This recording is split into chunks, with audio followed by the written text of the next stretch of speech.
Good morning. Welcome to First Unitarian Church, where our mission is to explore the eternal, nurture community, and pursue the common good.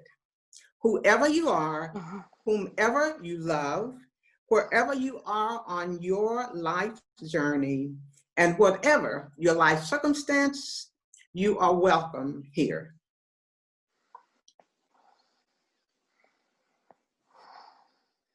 Good morning. When I agreed to serve this community as the worship leader this Sunday and created an amorphous idea for what felt like a far-off future service with a theme of anti-racism as a spiritual practice, it was before George Floyd. It was before school, for Oklahoma City at least, moved fully online with our first day tomorrow. And it was before the death of my beloved Congressman of 17 years, John Robert Lewis. My family moved here from Atlanta in 2016, where we lived in Georgia's 5th Congressional District, and it is Representative Lewis who calls us to worship this morning. Growing up there in rural Alabama, we would visit the little town of Troy, visit Montgomery, visit Tuskegee, visit Birmingham. I saw those signs that said white men, white women, colored women, white waiting, colored waiting. To go downtown on a Saturday afternoon, all of us little black children had to go upstairs to the balcony. And all the little white children went downstairs to the first floor. And I would come home and ask my mother, my father, my grandparents, my great-grandparents, why? They would say, that's the way it is. Don't get in the way, don't get in trouble. But one day in 1955, 15 years old in the 10th grade, I heard about Rosa Parks. I heard the words of Martin Luther King Jr. on the old radio. The action of Rosa Parks and the leadership and words of Dr. Martin Luther King Jr. inspired me to find a way to get in the way, to get in trouble. And I got in trouble, necessary trouble. May Congressman Lewis's words call us into a spirit of worship together this morning. Our prelude is number 389, Gather Here, performed by Jess Hudeman. Gathered here in the mystery of the hour, gathered here in one strong body, gathered here in the struggle and the power, spirits draw near, gathered here in the mystery of the hour, gathered here in the mystery of the body, gathered here in the mystery of the hour, gathered here in the mystery of the body, gathered here in the struggles and the body, gathered here in the struggles and the power, gathered here in the mystery of the hour, gathered here in the mystery of the body, gathered here in the struggles and the body, gathered here in the struggle and the power, spirit draw near.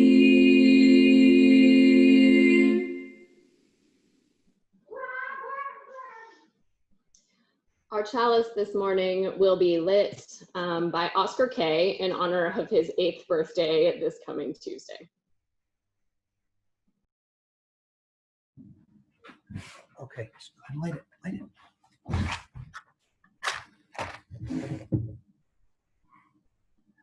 Too close, too close. There we go. Say the words. Okay. Oh, you blocked chalice. Say the words. Just say the words. We light the chalice as a symbol of our sacred time together. The burning chalice represents the light of reason and science, the warmth of loving community, the cleansing heat of justice, and the flame of hope. Our opening hymn is We Are by Esai Barnwell, performed by the UUA General Assembly Virtual Choir. For each child that's born, a morning star rises and sings to the universe who we are. For each child that's born, a morning star rises and sings to the universe who we are. Oh, for each child that's born, a morning star rises and sings to the universe who we are. Oh, for each child that's born, a morning star rises and sings to the universe who we are. We are our grandmother's prayers, and we are our grandfather's dreamings, and we are the breath of our ancestors. We are the Spirit of God. We are mothers of courage, fathers of time, daughters of dust, and the sons of great visions. We're sisters of mercy, brothers of love, lovers of life, and the builders of nations. We're seekers of truth, keepers of faith, makers of peace, and the wisdom of ages. We are our grandmother's prayers.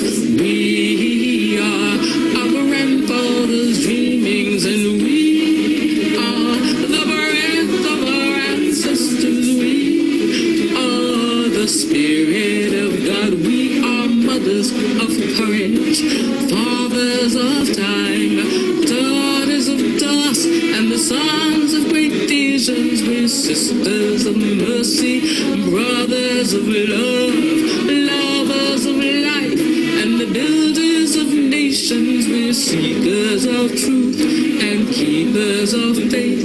We are makers of peace and the wisdom of ages. We are our grandmother's prayers. We are our grandfather's dreamings, and we are the breath of our ancestors. We are the Spirit of God.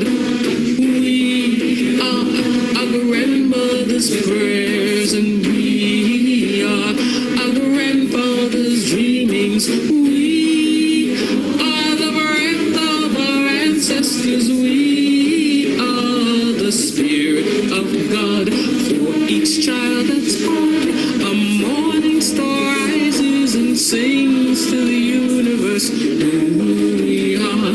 For each child that's born, a morning star rises and sings to the universe who we are. We are one.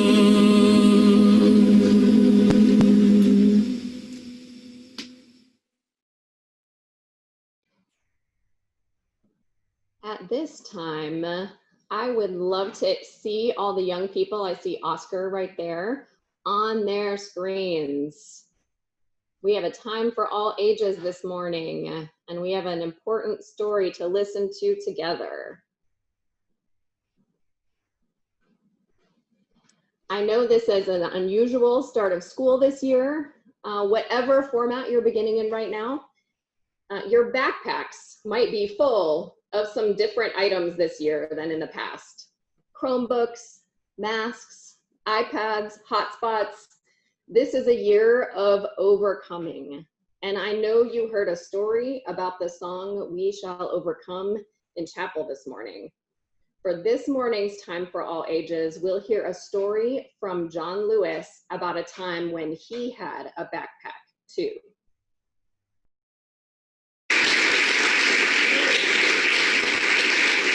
On March 7, 1965, a group of us just tried to walk from Selma to Montgomery. We lined up in twos to walk in an orderly, peaceful, non-violent fashion. I was wearing a backpack before it became fashionable to wear a backpack. In this backpack, I had 2 books. I wanted to have something to read in jail. Had 1 apple and 1 orange. I wanted to have something to eat. Now 1 apple and 1 orange wouldn't last that long. Had toothpaste and toothbrush. I wanted to be able to brush my teeth since I was going to be in jail with my friends, my colleagues, and neighbors. We get to the highest point on the Edmund Pettus Bridge. Down below, we saw a sea of blue, Alabama state troopers. And behind the state troopers, you saw the sheriff posse on horseback. We continued to walk. We came within hearing distance of the state trooper. A man spoke and said, "I'm Major John Cloud of the Alabama State Troopers. This is an unlawful march. It will not be allowed to continue. I give you 3 minutes to disperse and return to your homes or to your church." A young man walking beside me and leading the march with me, named Jose Williams from Dr. King's organization, said, "Major, give us a moment to kneel and pray." And the major said, "Troopers, advance."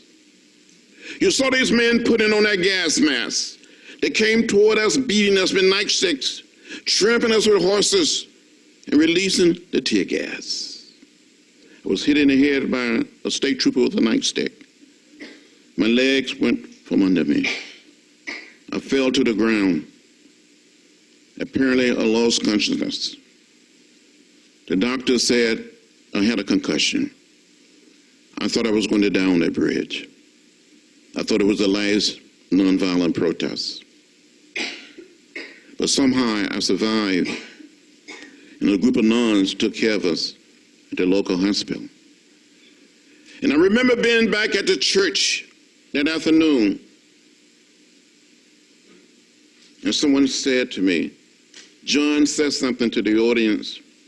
And I stood up and said, "I don't understand it, how President Johnson can send troops to Vietnam, but cannot send troops to Selma, Alabama to protect people who only desire to register to vote."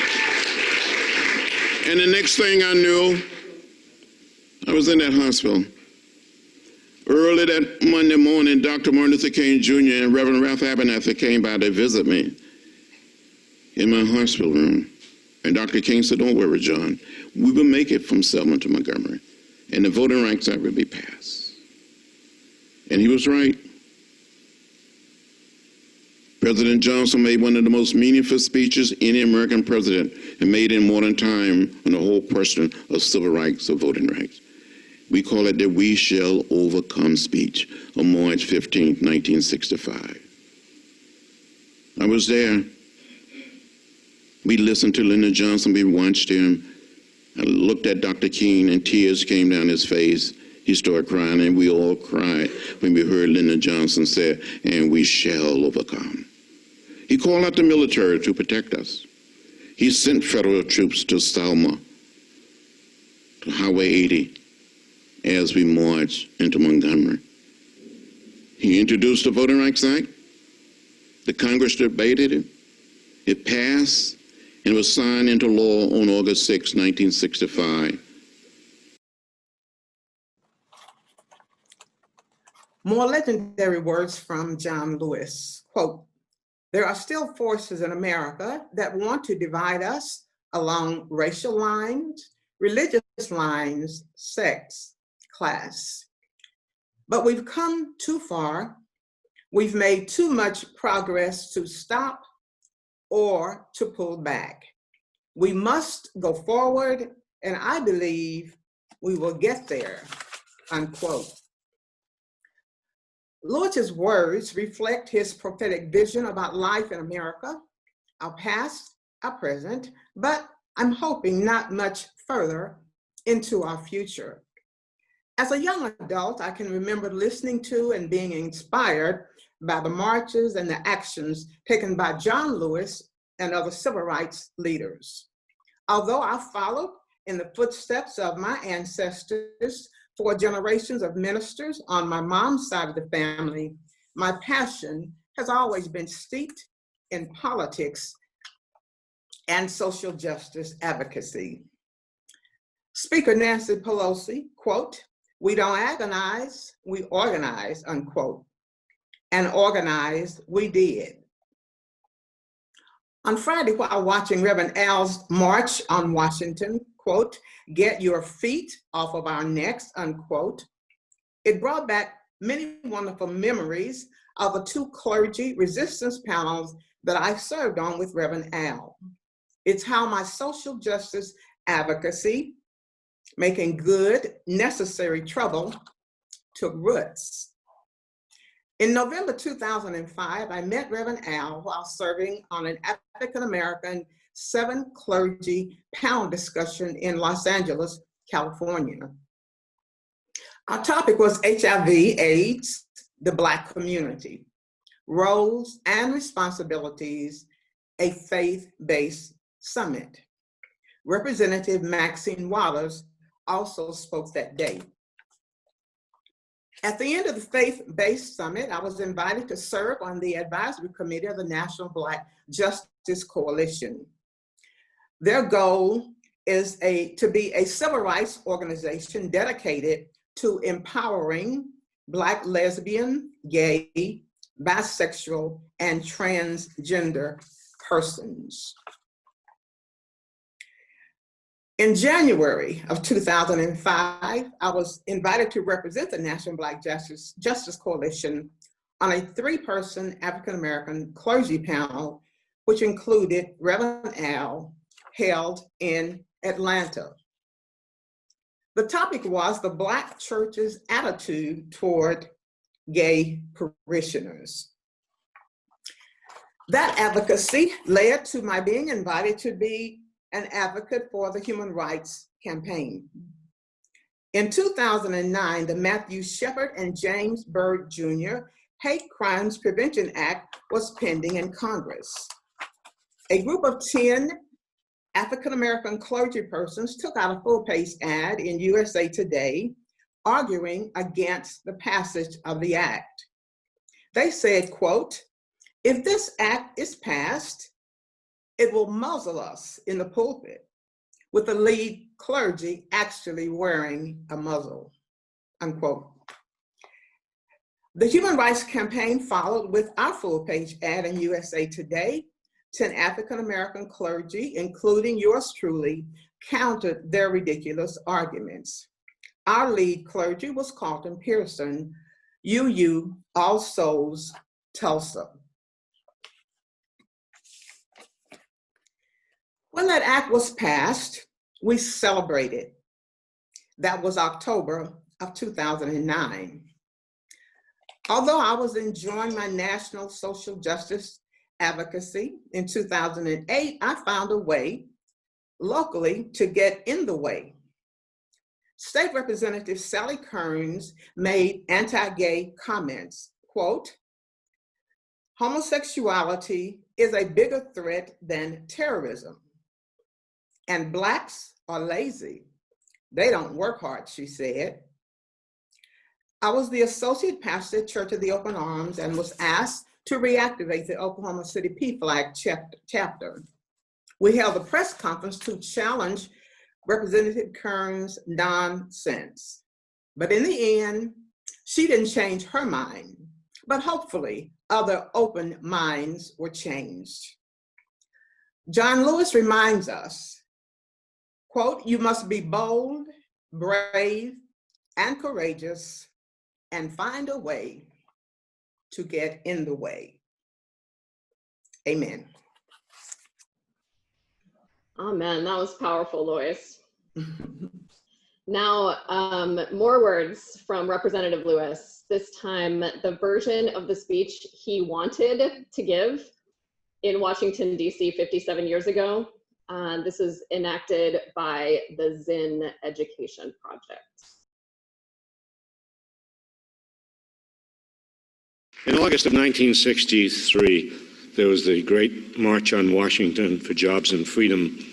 200,000 people were there, and everybody remembers Martin Luther King's "I Have a Dream" speech, but the most militant speech of the day was delivered by John Lewis, a student leader from the Student Nonviolent Coordinating Committee. He's from Alabama. But he was pressured by established civil rights leaders to tone down his speech. But here is the part of the original speech that he had hoped to deliver that day. We march today for jobs and freedom, but we have nothing to be proud of. For hundreds and thousands of our brothers and sisters are not here. They have no money for their transportation, for they are receiving starvation wages, or no wages at all. In good conscience, we cannot support the administration's civil rights bill, for it is too little and too late. The voting section of this bill would not help thousands of black citizens who want to vote. It would not help the citizens of Mississippi, of Alabama, of Georgia, who are qualified to vote but lack a sixth grade education. We are now involved in revolution. This nation is still a place of cheap political leaders who build their careers on immoral compromise and ally themselves with open forms of political, economic, and social exploitation. What political leader here can stand up and say, my party is a party of principle? The party of Kennedy is also the party of Eastland. The party of Jarvis is also the party of Goldwater. Where is our party?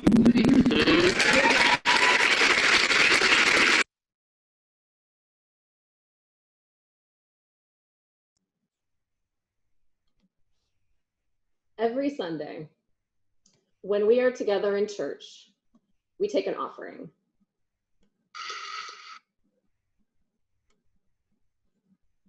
Since 2002, all of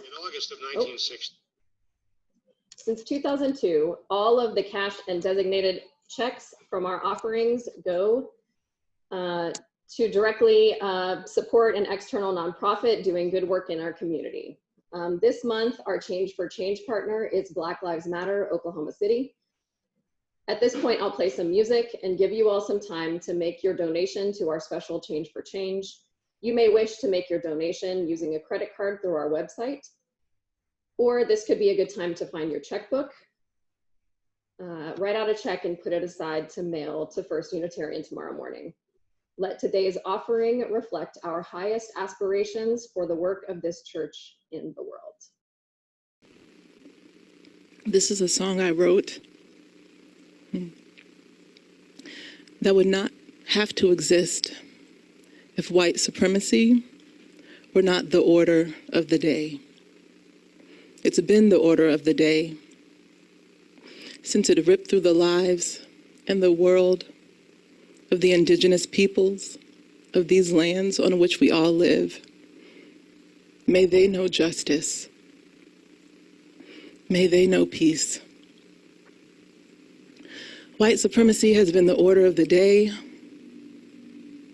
since it ripped through the lives and the world of my ancestors who were brought here 400 years ago to subsidize white life. I sing this song because I'm tired and I'm angry. My people, Black people, have been endowing this country for hundreds of years with our soul, with the artfulness of our living, and this place that doesn't mean for us to be alive. And the whole world knows it because the whole world is endowed, is blessed with the soulfulness and artfulness of our living.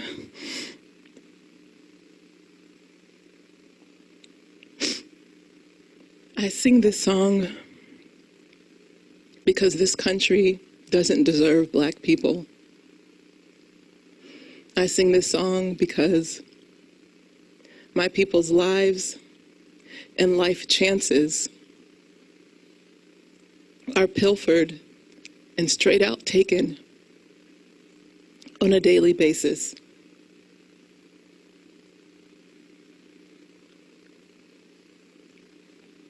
And the charade has been over. We know who life, liberty, and the pursuit of happiness was meant for.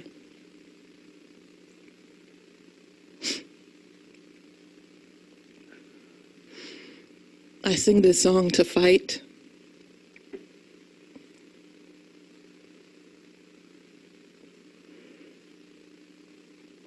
This is a song called Makers, and it is about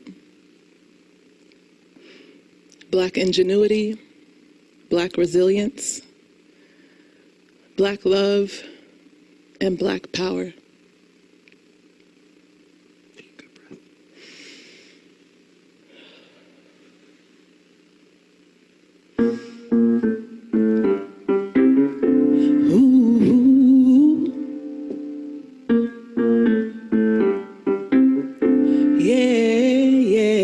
A mic, some records, a turntable. Oh, you moved us with your rhymes, smooth as sable. Oh, the beats boomed away, away, out of nowhere. What I say? Don't you know all empty hands ain't empty? Some are so full of hunger, they grow teeth, teeth where teeth don't grow,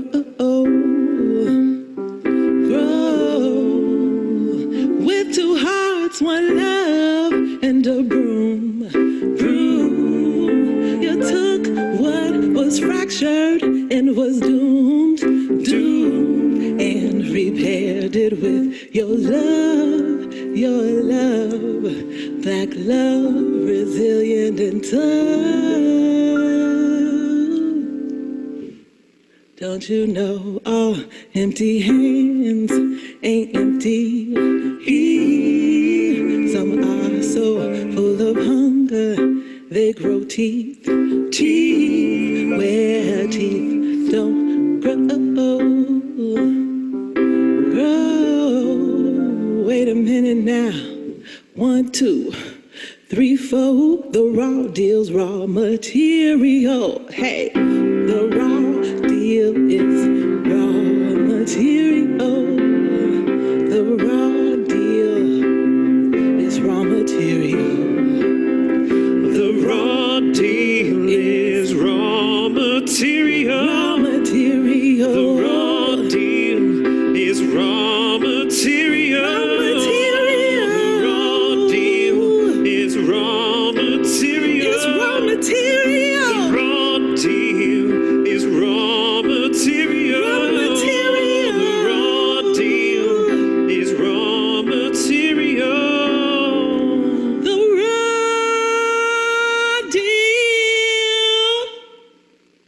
It's raw.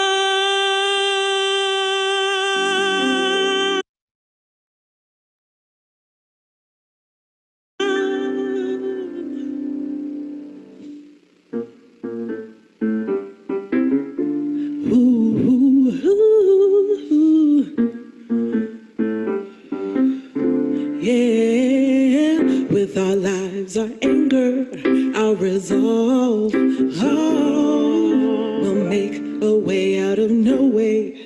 You hear me? Yo, we've done this all before. Oh Lord, must we do it some more?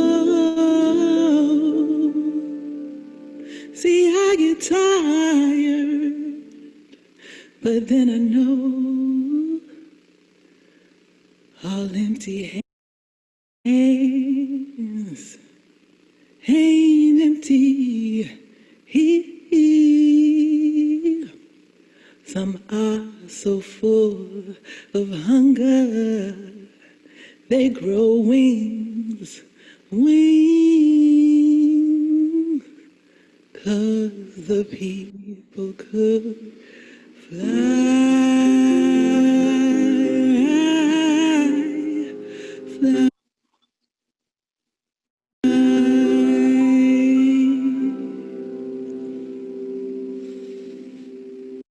Please join me in a spirit of prayer or meditation.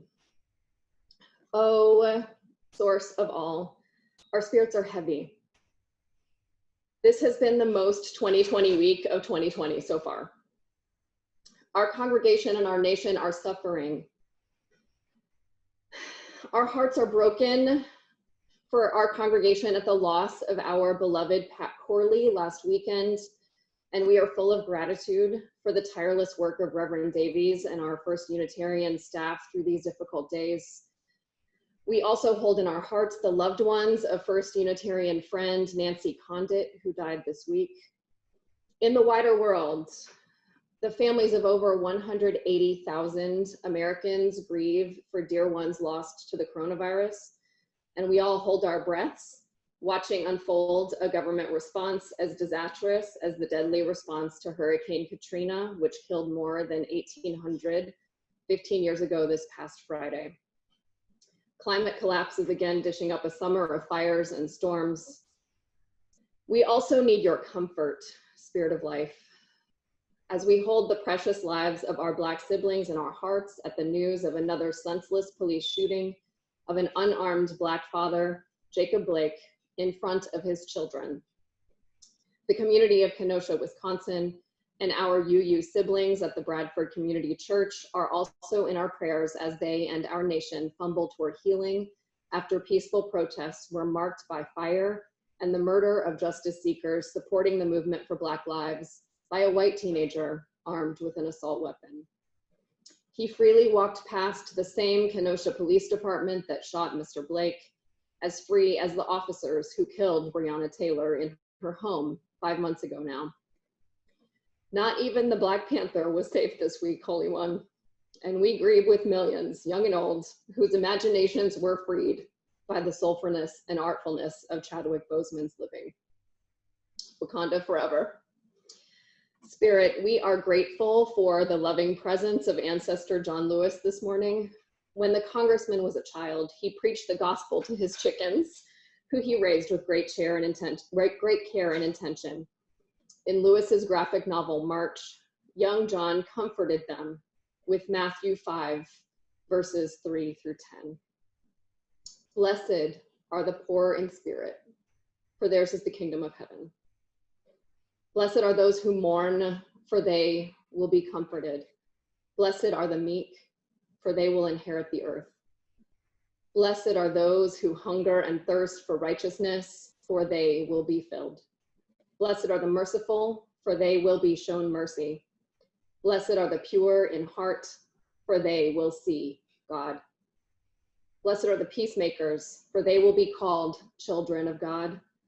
Blessed are those who are persecuted because of righteousness, for theirs is the kingdom of heaven.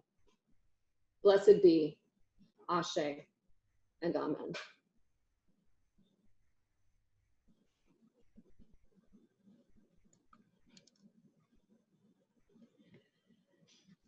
When John Lewis crossed the Edmund Pettus Bridge in Selma, Alabama, he walked with another pillar of the civil rights movement, Hosea Williams.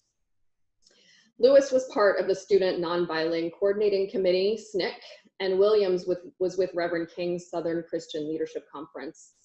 The two groups were on the outs, as they had been when the more established leaders forced Lewis to tone down his speech at the 1963 March on Washington at the insistence of President Kennedy.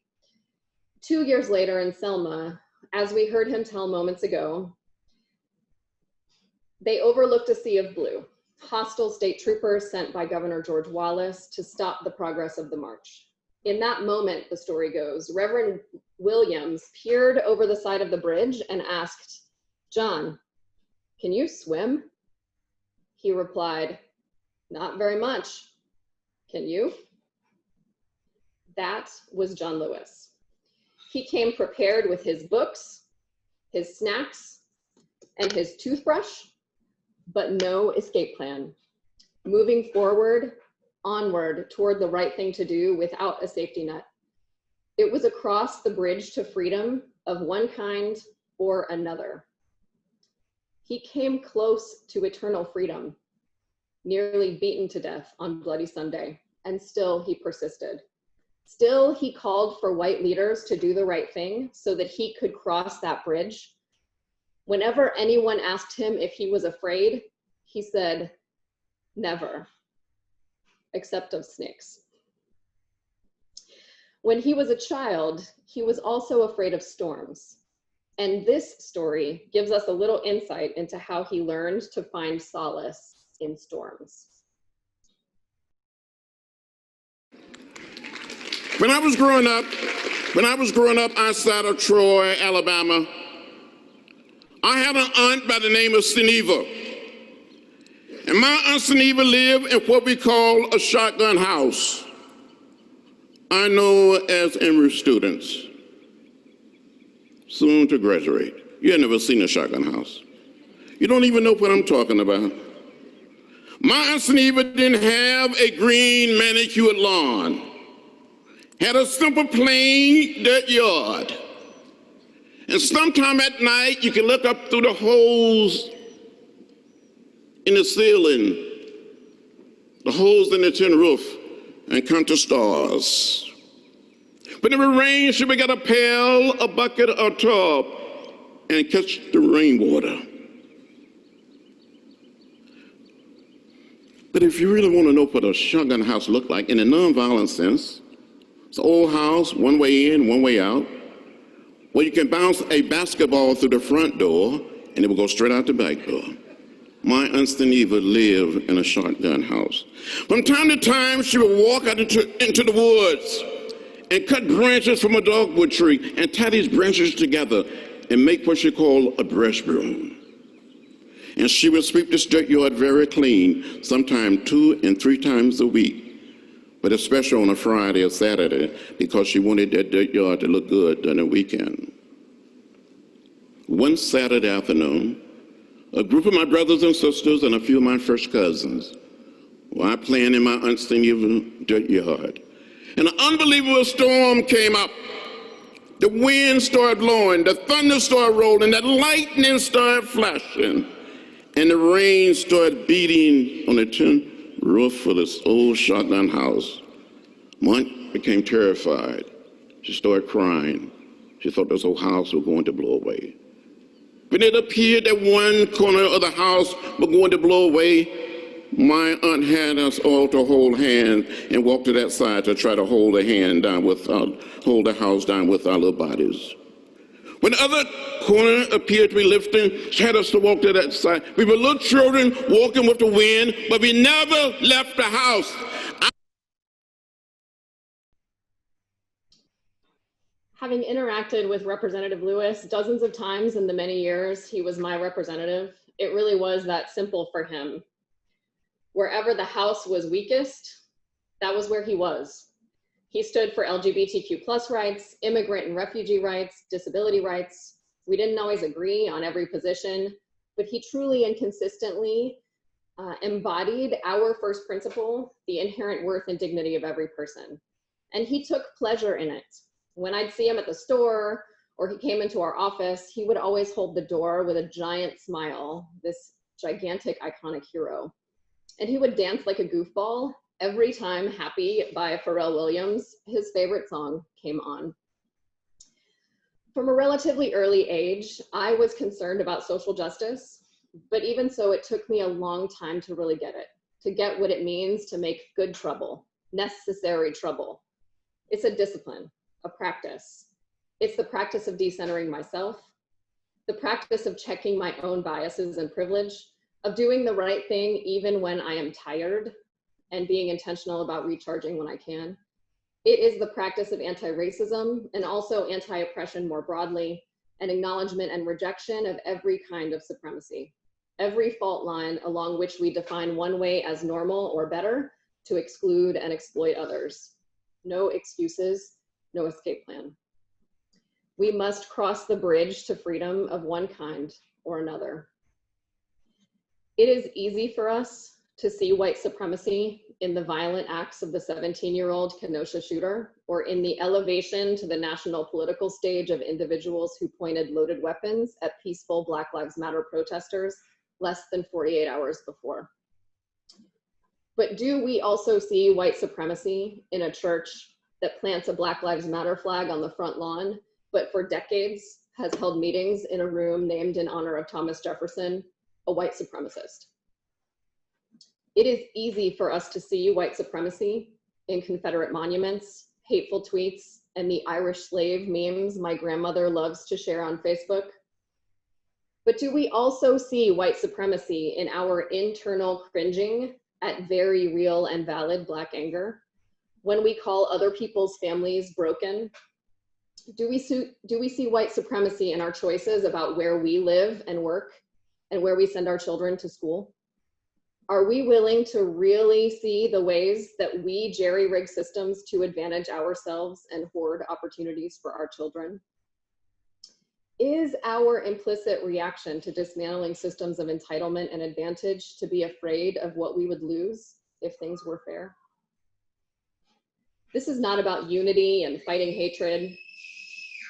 Hatred is invented to justify selfishness. We have to start by looking in the mirror. When I was a young teacher, I felt good about putting my talent to work in inner city schools. I felt good about being part of a team that was fixing a broken school and giving kids a chance to beat the odds. I went to grad school and into education policy work as a self-proclaimed justice warrior and became a Unitarian Universalist, pondering big questions about how we redesign systems that will improve the educational and health and economic outcomes for Black and brown families. It turns out I was directing my work, pointing my finger toward broken Black communities and not noticing that the other fingers were pointing back at me. It took me years to see that it was not the failing schools where the real change must happen.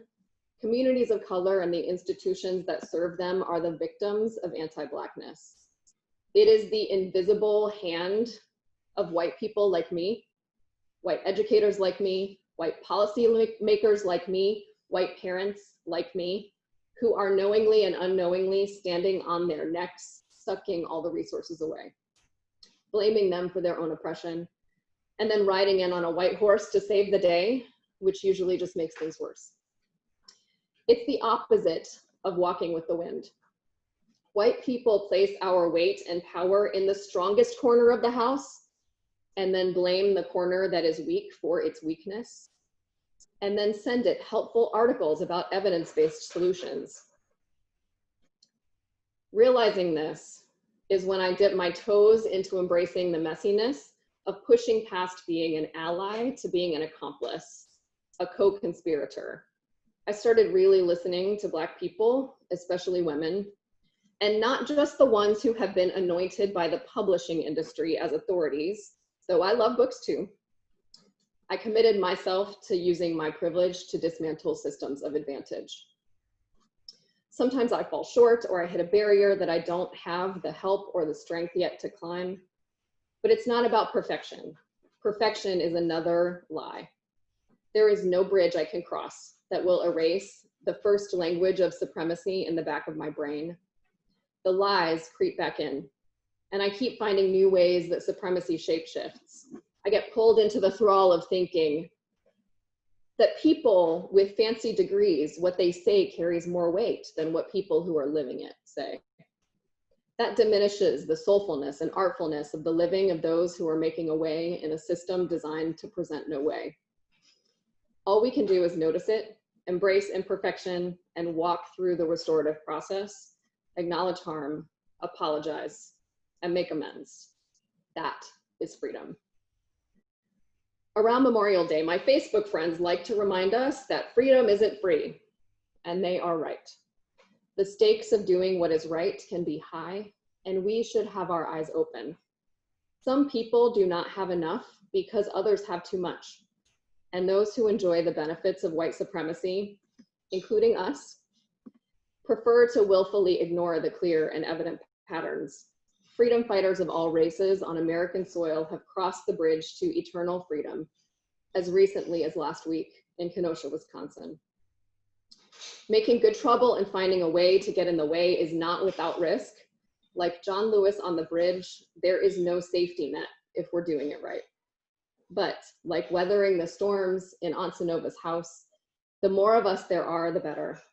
and our siblings who are Black and other people of color are so tired. I always ask myself, what would John Lewis do? WWJLD. I want to leave you with two quotes that live in beautiful tension for me, two parts of a whole. The first is from the Reverend James Reeb, a white Unitarian minister who was murdered in Selma days after Bloody Sunday. In his last sermon, Reeb said prophetically, "We are going to have to really take upon ourselves a continuing and disciplined effort with no real hope that in our lifetime we're going to be able to take a vacation from the struggle for justice. We just have to keep going. Injustice does not take a day off." Second quote, "Together there's hope." In his memoir, John Lewis recounts a meeting sit-inners in Nashville had with Dr. Martin Luther King Jr. in 1960. Dr. King encouraged their continuing and disciplined efforts. He said, "No lie can live forever. Let us not despair. The universe is with us. Walk together, children. Don't get weary." So may it be.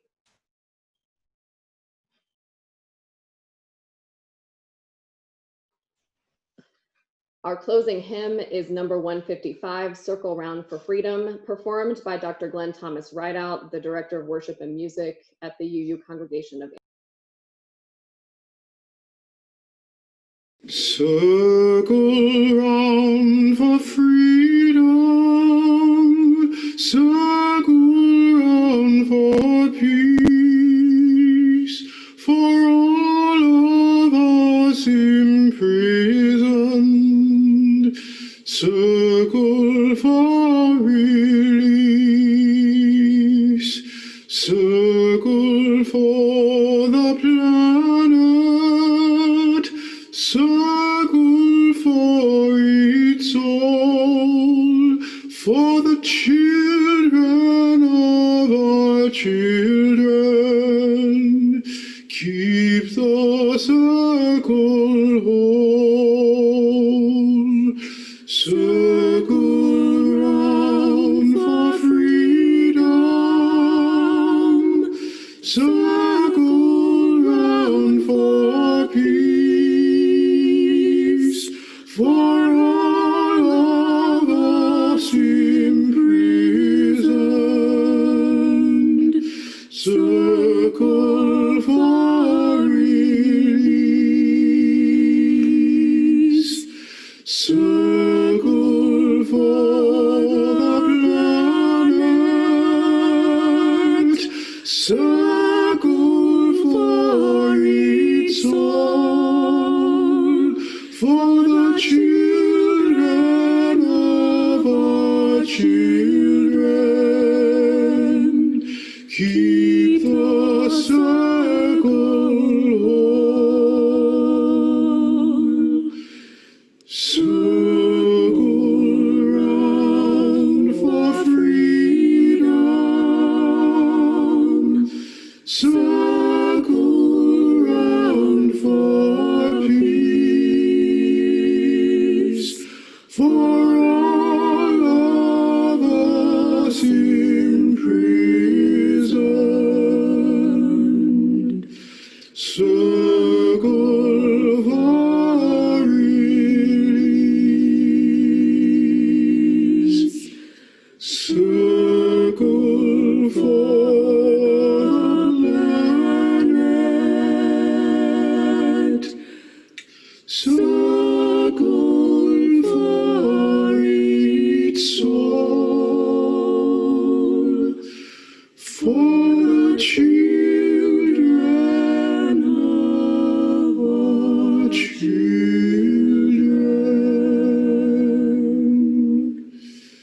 Keep the circle whole.